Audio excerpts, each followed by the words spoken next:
Again, my name is Amber O'Reilly. I am a teacher at Kahuku High School. So I've got my experiences on menstrual equity. We are also very lucky to have today Nikki Ann Yee, one of the people who really spearheaded this project, and she's going to present to us about the Maʻi Movement Hawaiʻi. Mahalo, Amber, and aloha, everybody. Thank you so much. It's such an honor to be here and to share about the organization that my sisters and I started, Maʻi Movement Hawaiʻi. Our mission is to end period poverty or address menstrual inequity, but more specifically, and also why we're here today, to really speak about the work that was done to get the law passed, and also, how we're going to implement it. So thank you so much, Amber.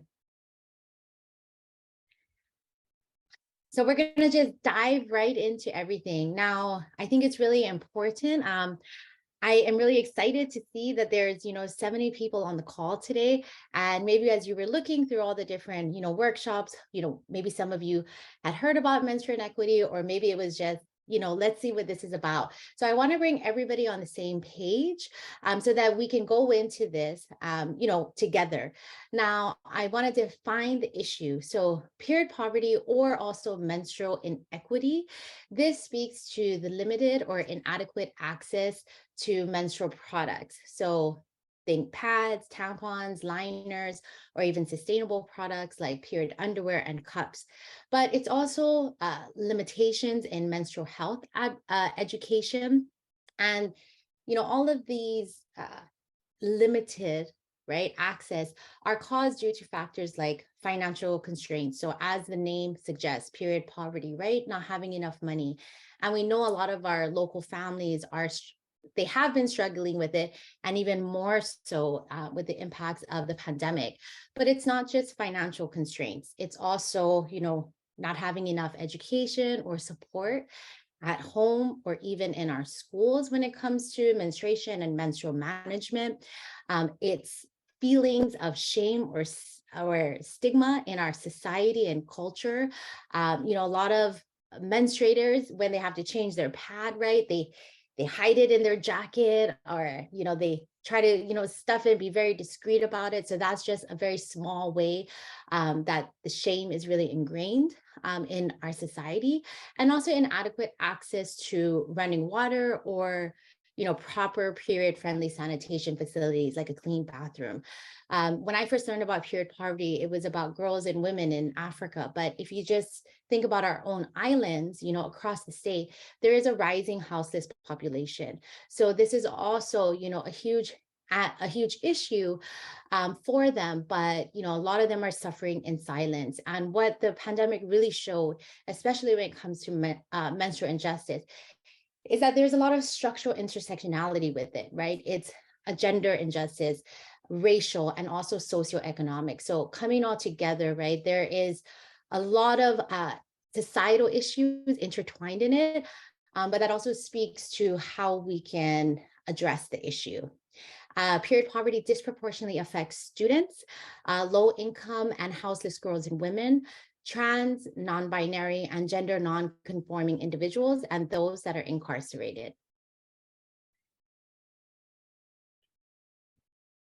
When my sisters and I first started the organization at the end of 2020, a big part of the reason we did was, what's happening in our islands. And in the beginning, it was just a lot of anecdotal evidence. But what we really wanted to do is get the data and understand what is happening. So we worked with the Hawaii State Commission on the Status of Women on the first government report. And it was shocking, 50% of girls, or menstruators, that had responded to the survey had missed school or work because of their periods. And that was related to a host of reasons, from cost to not having enough adequate access in their neighborhoods. And it was really shocking to see that nearly 30% had experienced difficulty obtaining period products. There was representation across the islands and across genders. Next, please. So in response, right, to seeing what was happening across the state, as an organization, we wanted to, you know, reach out and support our most vulnerable population, which is our keiki. And when we started to look at what was being done, we had seen that there was a Ilima student or Ilima intermediate teacher and her students that had introduced the law in 2020. And so we immediately jumped in to see what could we do in 2021. And that's where, we got involved with the menstrual equity law. And at the same time, we were working with a lot of different schools that were reaching out that had heard about our organization. Now, in 2021, the bill died. So in the interim, we partnered with 6 schools across the state. I have to give a shout out to the co-presenter as well, Coyote, who's on this call, because his school, Farrington, was part of our pilot. And what we did was we took learnings on how to have a period product implementation program. And what that is, at its, I guess, basic, it's distributing period products. But there were so many questions about it. How are we going to do it? Where are we going to put it? What is the impact going to be on our students? So these were all questions that we kind of tease out in the pilot. And I'm really happy to share everything that we're going to go through on this webinar today.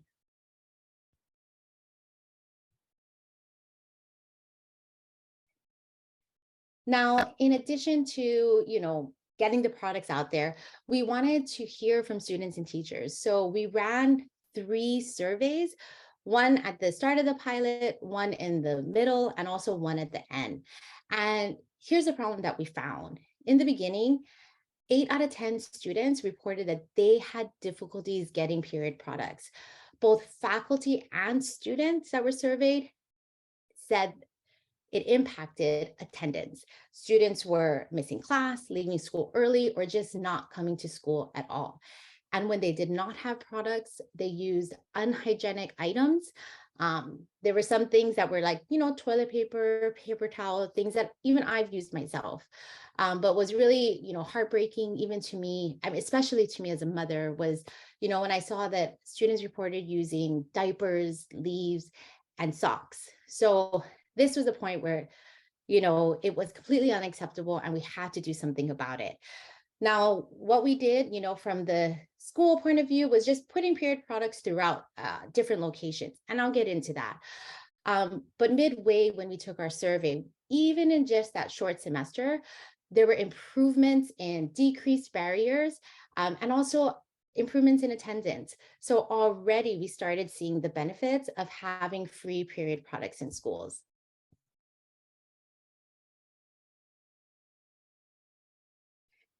And at the end of the pilot, we ran our surveys again with teachers and faculty and students, and it was really incredible. I have to say, to see everything that came out of it. And I will go through all the different pieces and the bits and pieces of the implementation, but to see that 98% of students were able to get products when they needed it just spoke to the huge success of the program.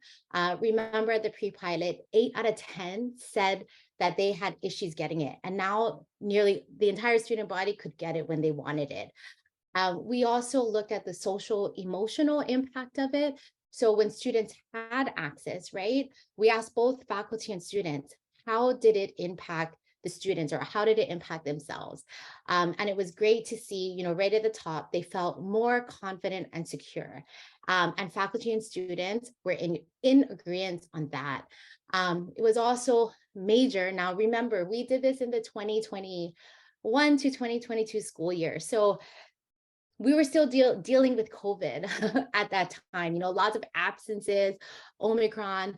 So to see 40% of faculty report that attendance improved in spite of all of that, and recognizing that it was related to period poverty was also, a really major success for us to see in this program.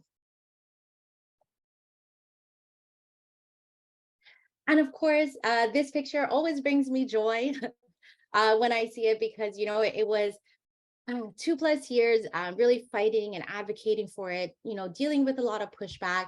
But then to finally celebrate, with the Ilima Intermediate students and Miss Millie, their teacher, and all the other students that came together and community members and legislators to make it happen. So on June 20th of last year, Governor Ige did sign this into law.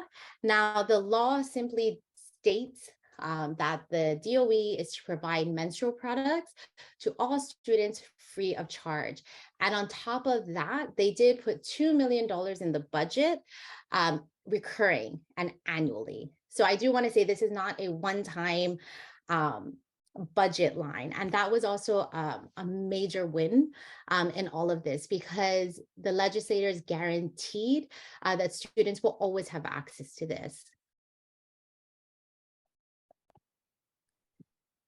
So we're going to jump right into the implementation now and our learnings. And as we go into it, this is also something that, we learned all along the way, but has been really important. So I want you all to keep these guiding principles in mind, whether you are, just starting to put together your implementation plan, or maybe you've already started or your school has it, but they haven't really fully rolled it out. So just keep this in mind. And, maybe you can also make tweaks to your current program if it's not where you think it should be. So the first thing is period products should convenience should be at the top of the list. Products should be available in multiple locations throughout the campus. Remember, when you have your period, you're caught off guard, you are actively bleeding. So, before students were going maybe to the health room, for some campuses, that's a long walk and they're bleeding at the same time. We don't want students running around campus doing a scavenger hunt. They should be able to get it either in the bathroom or in their classroom or somewhere that's just a few steps away. So no matter where they are, it's better for them. And it's also reduced time spent out of class. Also, products should be placed in areas that students can access freely and easily without shame or stigma. I'm also a big advocate for letting students of any gender, including non-menstruating students, take products.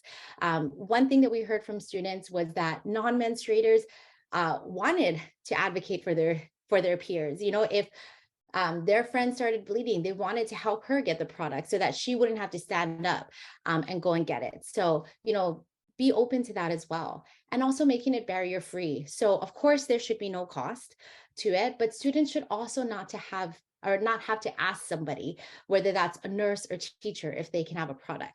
We don't ask for toilet paper, so they definitely should not be asking for period products as well. I love this slide because we're going to jump into a lot of slides with a whole lot of detail, but this lays out the planning in 4 easy steps. So the first is you need to identify the lead for procurement.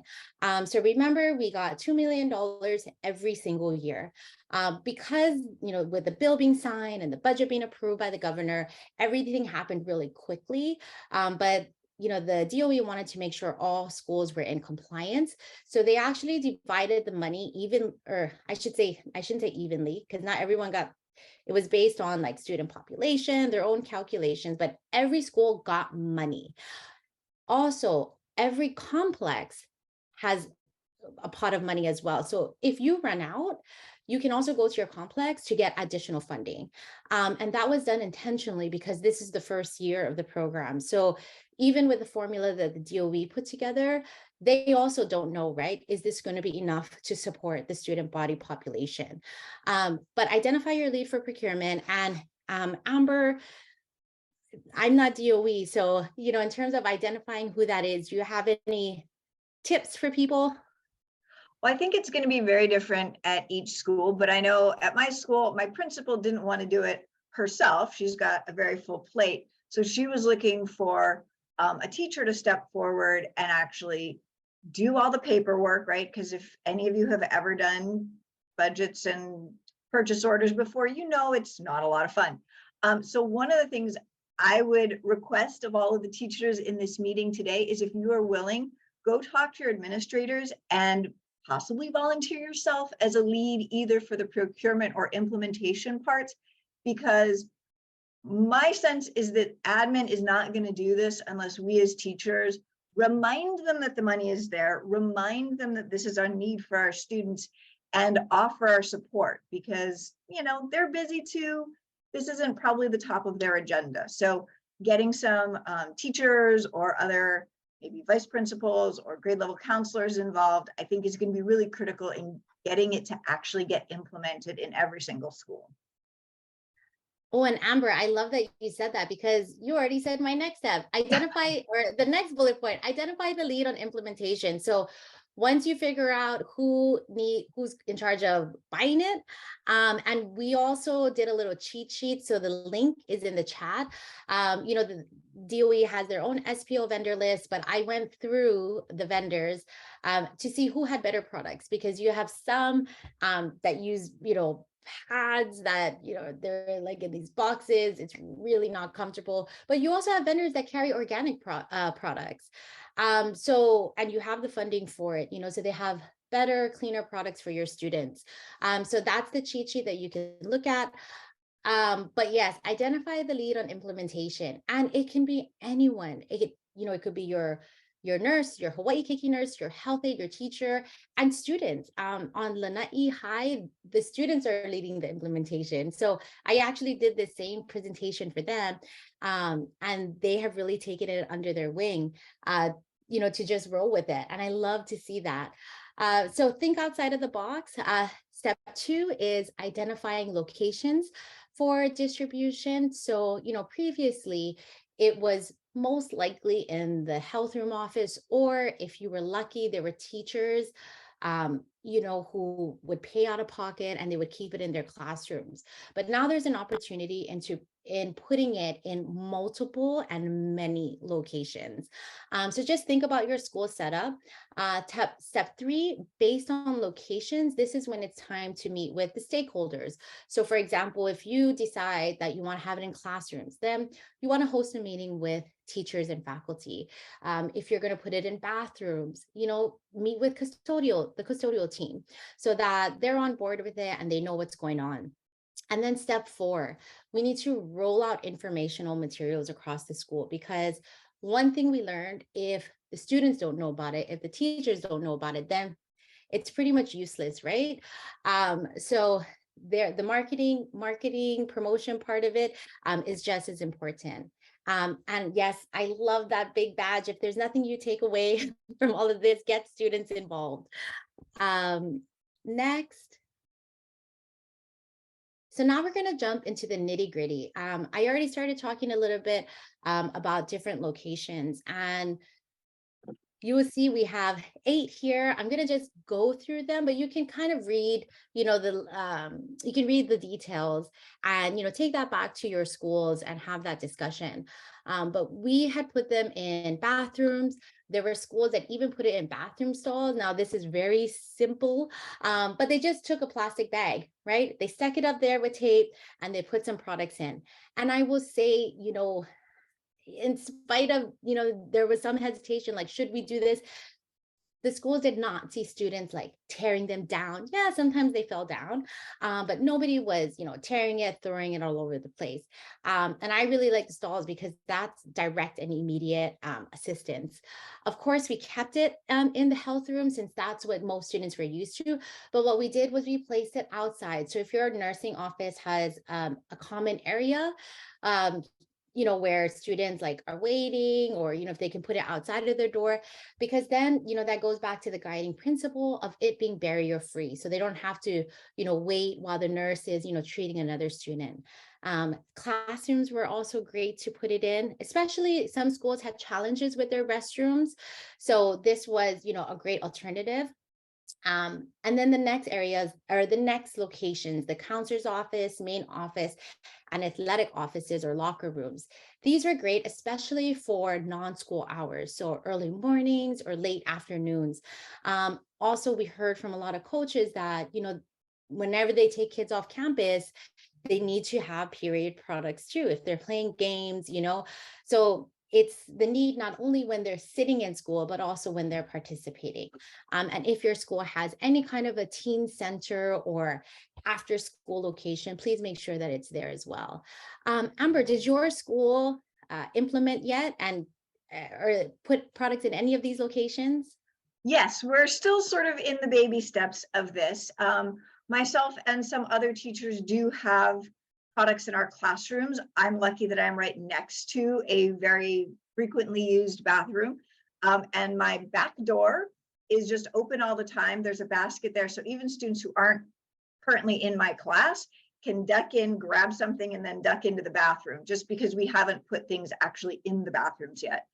And I did make sure at the beginning of the year to let all of my students know that, like, it's there, let your friends know, come on, get whatever you need, which works okay, but, you know, we'd probably be better off if we actually started putting them actually in the bathrooms. Our student body government, SBG, teacher is also taking the lead on this, and some of the students have gotten involved. And one of them had actually created a box for my classroom last year, and then they decided they wanted to take it and put it in the student body office, which isn't really a teen center, but it's like the place where a lot of these students go and hang out. So they've got a big box down there that is available, again, for any student to kind of drop in at any time, since it's not typically in a classroom setting. It's more of the students meeting and organizing things. I don't think we have any in our athletic office and locker rooms, but that is a big thing on our campus, and we're definitely going to be working on that.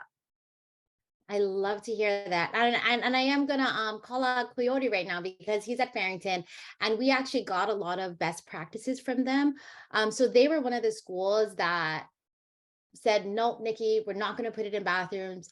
We already have issues with, you know, vandalism and things like that. So what they did was they literally put it in every, like 3 through 8. That's where they were. Like, you could not walk without seeing signage of where products are. We actually took the Senate president and other senators on a tour there because, and like, you had storage cases or like those plastic bins in classroom that like students were just taking stuff whenever they needed it. So Amber, I love that idea too. And, you know, even for teachers, if you want to have it in your classroom, I know what Farrington did too. I mean, Coyote, please unmute here. I know I'm speaking for you guys, but I always gush about Farrington. They told the teachers where to pick up products. So if they needed to restock their classrooms, you know, they gave them that kuleana as well. And teachers, I believe, were happy to do that. Coyote, did you want to add anything? I didn't want to add anything because that's basically what happened is they said, hey, we have these things and do you want to help provide them for students? And they also printed out flyers that everyone could put in their classroom. And so I go to my classroom that just says where exactly you can go to get them, counselor, office, etc. Yeah, because you're right, they didn't want bathrooms, but they found another solution to make sure that they were available in a stone. Yeah, and that was super important because, you know, I traditionally, right, and I'm not trying to discourage anybody from bathrooms, but as I said, I respect that every campus is different. But if you're not going to put it in bathrooms, then do what Farrington did and put it everywhere else. Trust me, they were not hindered in any way. And to this day, legislators talk about how they saw period products all over the place, which I love, of course. Next, Amber. So once you identify, oh, we're on this side. Okay, so I also just, you know, I can always speak from my advocate heart and tell you what you want to do or what you should be doing. But I also think data backs everything up. And so we did ask students and faculty at the beginning of the pilot and at the end of the pilot, you know, where they would prefer to pick period products from. And of course, for the faculty, it's where do you think students should pick up period products? And it was important because, you know, we were also testing, right? Like what makes sense, what doesn't make sense. And we also wanted to dispel certain, you know, myths about product locations. And it was, so you can see like the top locations, but it was also very interesting to see how, support for bathrooms increased with faculty. So, we did change some of their minds around that, and also how support for the health office had also increased and decreased. So I think, you should also just be mindful and aware of how your health office plays a role in all of this. Again, convenience, location, keeping it barrier free. So, please take that into consideration as you're developing your plan. And these are just some beautiful examples from across the state of where products were located, but also how, because people say, all right, Nikki, we got it. We got the pads. How do we put them? So whatever is going to work for your school's budget. We have used container and baskets, which are, some are placed on countertops. Some are just with command hooks. Teachers have used storage drawers, like some are movable, which is great. So like if you have, you want to put them outside your classroom, then move them inside.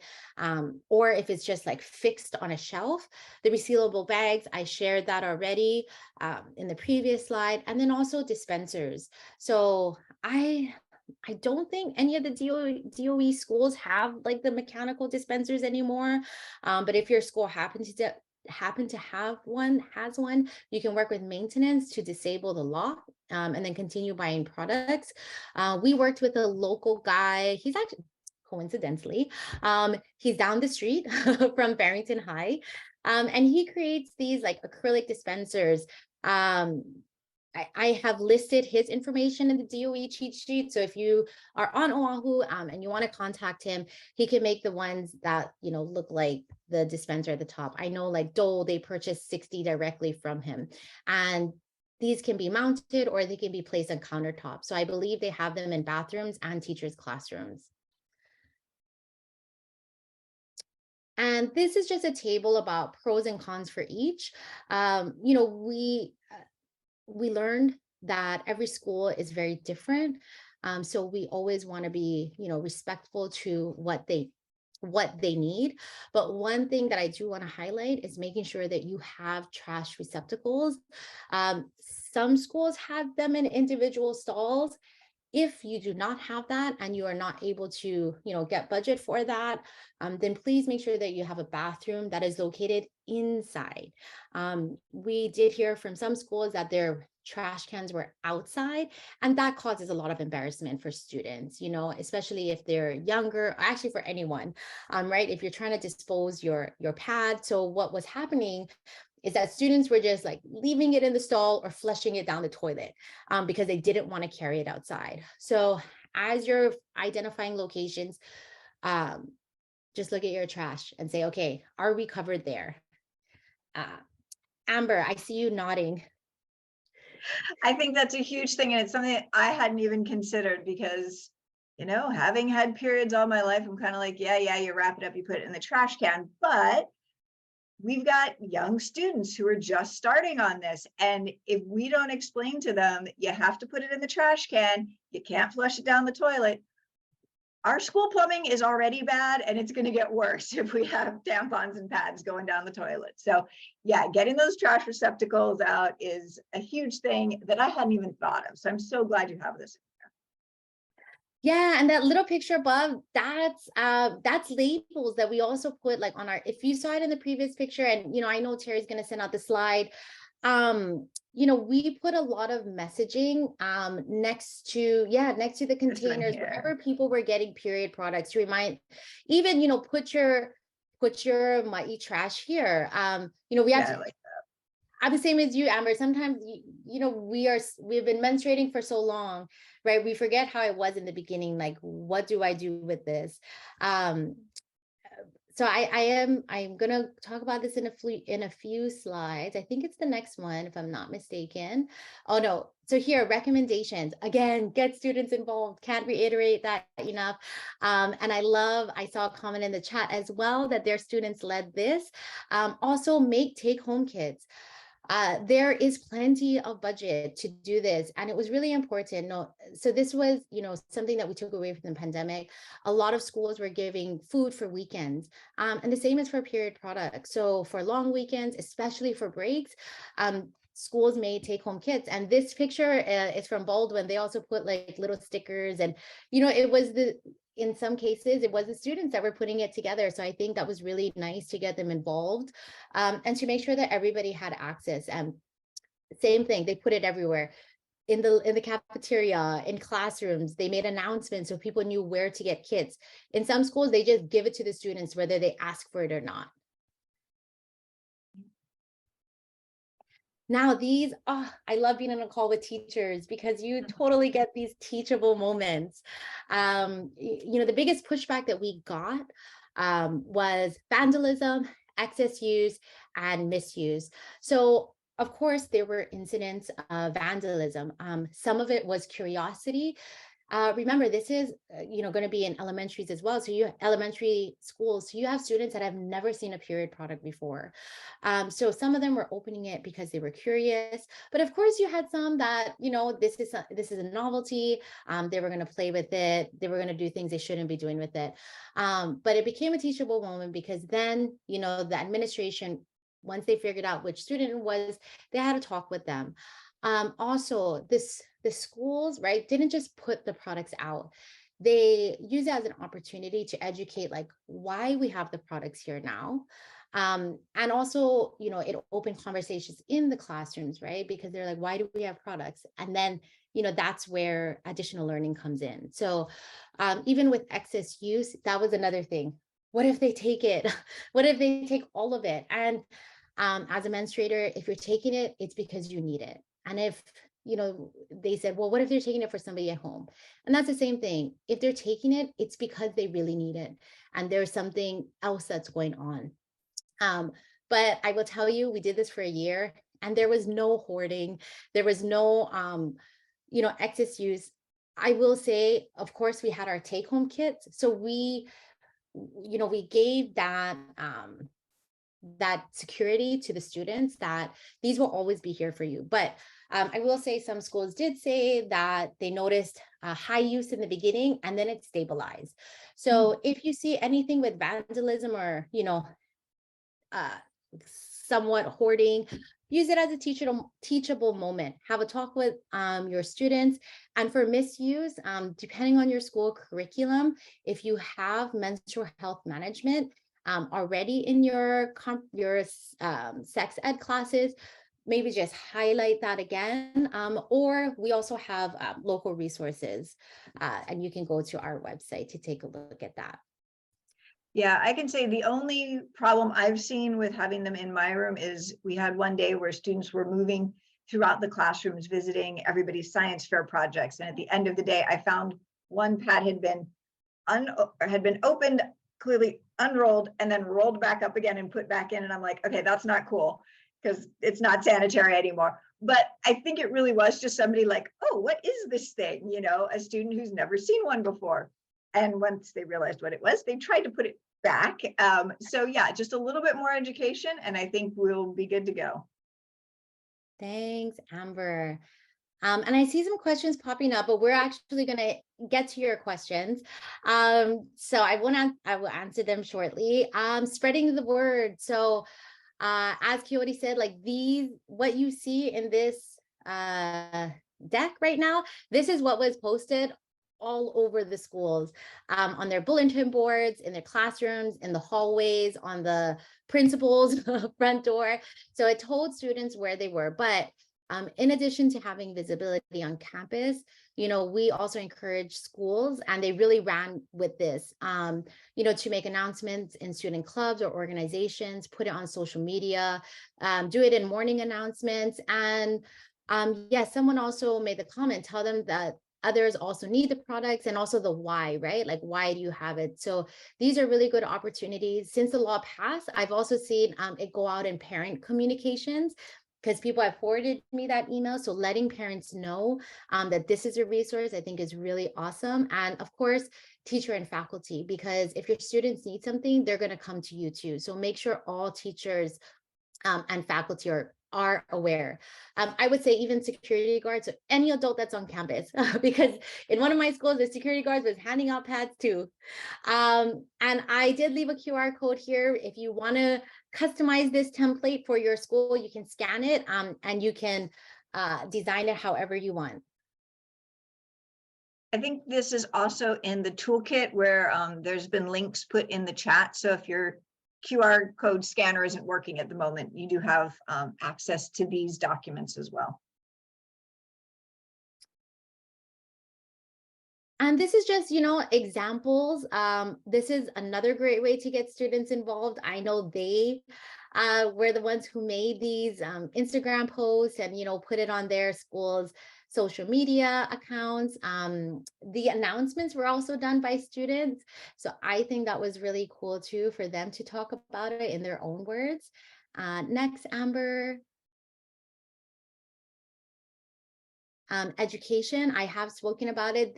This is a link that this is a document that recently came out from the DOE. So, huge props to them for putting this together because it was non-existent before. Next slide, please.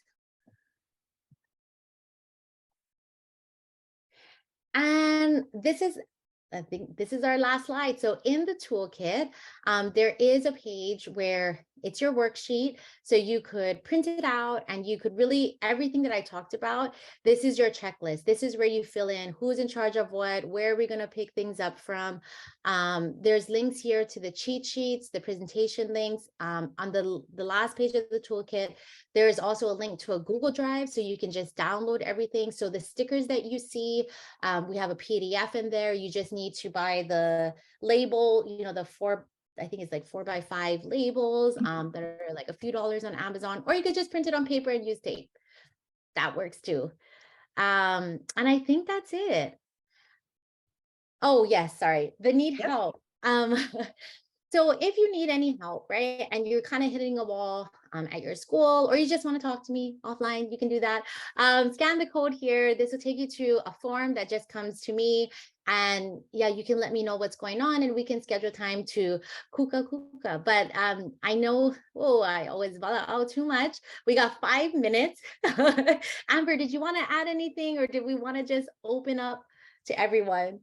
Well, I want to throw in one thing here with the need help part, because like I mentioned before, really your administrator has to be on board with this. So they're the ones to talk to first. If for some reason you are having difficulties getting your administrator to move forward on this, we were brainstorming some things. So you might be able to talk to your school community council. There will be a teacher or two who will be on your community council, but you also have parent and community representatives there. So maybe if the parents and the community and the teachers get together and bring this to the administrator at your school community council, that might be a way to get the ball rolling if you need a little extra support there.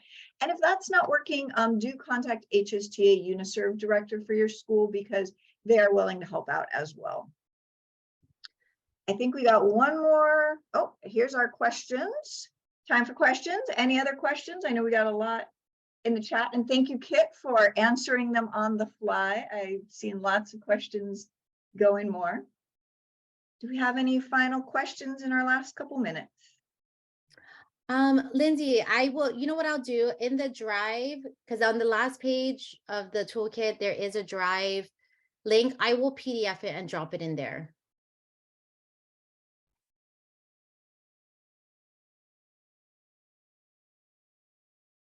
We can go with some more questions, but I also want to thank everyone for coming. Also want to advertise, we've got another thing that the HCR committee is working on, which is our Social Justice Summit, Sunday, April 23rd. It is day after convention if you're going to that. And do check with Member Matters and our social media for more details on that. If you do have more questions that we can't get to in the next few minutes, you can certainly email me or Nikki, and we will give you whatever advice we can. Lynn, I see your question, and I think as Amber said, and of course I'm non-DOE, I'm non-teacher. I do have parents, I am a parent, so I can't speak from that point of view, but I think first things first, every school is very different. First, speak to your administration about what you would like to do. I think it's always helpful to just talk to everybody about it. I know kids can be squeamish, but this is really, important. One thing that we definitely saw, right, with the distribution wasn't just, okay, now we're getting products to menstruating students, but it was really the generational shift in mindset with the non-menstruators. They had left comments that they were, more comfortable having open conversations about menstruation. It wasn't this taboo topic. The boys, where they knew just as much about the products and how to use it as the girls, and there was nothing wrong with that. But I know that, yes, it can be sensitive with parents, so speak to your administration first. I would definitely have a plan with how you want to bring it up. You guys plan lessons all the time, right? Like, this is what I want to show them. Maʻi Movement, we do have online webinar classes. So even if you want to join one of our classes and take some of that education with you and just model it in your classroom, you can do that too. And we have booklets as well, and flyers that you can download. So that can also, guide you through that. But I always say, show everyone. Along those lines, I want to thank all of the male and non-menstruating teachers who are here today, because your support is going to be critical in getting this rolled out to the schools and acknowledging to the students and the families that this isn't just a woman's problem, that there really is something that everybody can do to help out with this. So I think your voice and your presence will help reduce some of this stigma maybe for the students and the parents. So thank you all for being here and supporting all of your menstruating students.